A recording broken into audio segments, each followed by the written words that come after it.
Bonjour à tous et à toutes. Aujourd'hui, cette vidéo maquillage va porter sur le maquillage des yeux. Je vais vous montrer comment j'effectue ce maquillage, qui est celui que je me fais dans la vie de tous les jours.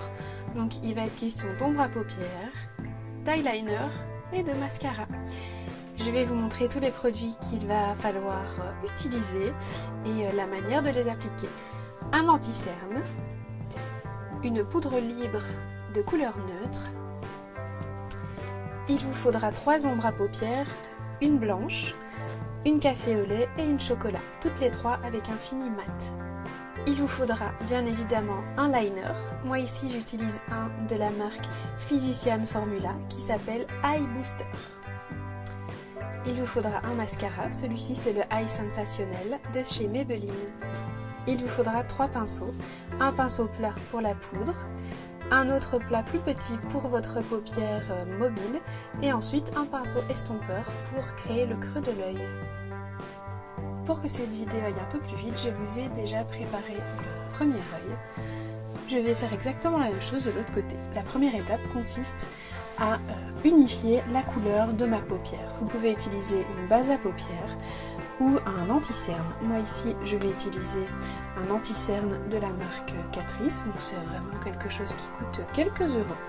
Je viens y poser une goutte au centre et je viens l'étaler sur toute ma paupière, des cils aux sourcils. Je l'étale avec mon doigt pour que le produit se réchauffe et s'étale plus facilement sur la paupière. On voit tout de suite que la couleur de la paupière est beaucoup plus unie et j'ai donc une belle toile bien nette pour commencer mon maquillage. Une fois que j'ai appliqué mon anti-cerne sur toute ma paupière, je vais venir le fixer avec une poudre libre transparente afin qu'il tienne toute la journée. Je ne vais venir poser ma poudre que sur la paupière immobile de mon œil et en très fine couche. Ensuite, je vais venir prendre un fard à paupières blanc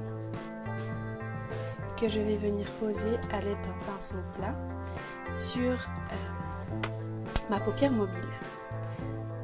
Ici, j'ai choisi un blanc mat, plus fidèle historiquement. Pour cette étape, je viens prendre un fard brun clair qui va venir creuser ma paupière et de nouveau avoir pour effet d'agrandir mon œil. On voit que ma paupière a l'air plus creusée que sans ce fard. Ensuite, je viens prendre une couleur chocolat. Pareil, avec le même pinceau. Je viens en prendre un petit peu. Je n'hésite pas à faire beaucoup de mouvements et à bien tourner mon pinceau pour éviter les lignes et vraiment flouter tout ça. La dernière étape des fards à paupières, c'est de reprendre mon blanc de départ et de venir le poser sous mon sourcil afin d'illuminer mon œil et de faire ressortir un sourcil bien dessiné. Je peux, si je veux, venir en poser un petit peu au coin interne de mon œil, de nouveau pour illuminer et agrandir le regard. L'étape cruciale, l'étape du liner. Première étape, je vais commencer par le coin interne de mon œil, remonter petit à petit pour créer ma ligne. Une chose importante, c'est de ne pas tirer son œil vers le côté ou de le tirer vers le haut. Vous allez avoir une ligne irrégulière qui ne sera pas du tout jolie, donc évitez ça. Donc je commence par le coin interne. Une ligne le plus fin possible. N'hésitez pas à y aller étape par étape.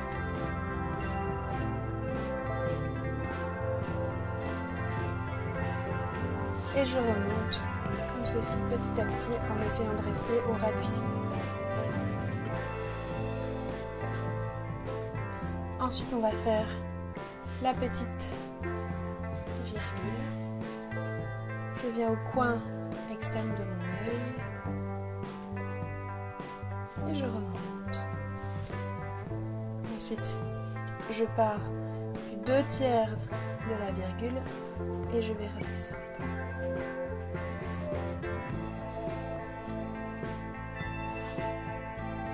Et je viens remplir ce que j'ai dessiné.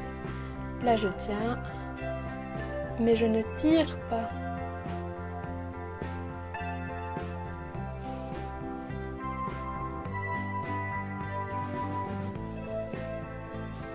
Je regarde toujours la symétrie par rapport à ce que j'ai fait avant. La dernière étape, c'est de venir poser du mascara. De nouveau, ça va vous agrandir le regard.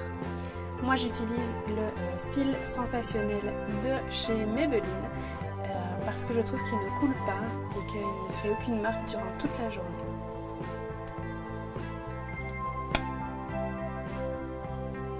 N'hésitez pas à en mettre en bas. De nouveau, ça agrandit l'œil et ça le rend encore plus féminin et plus sensuel.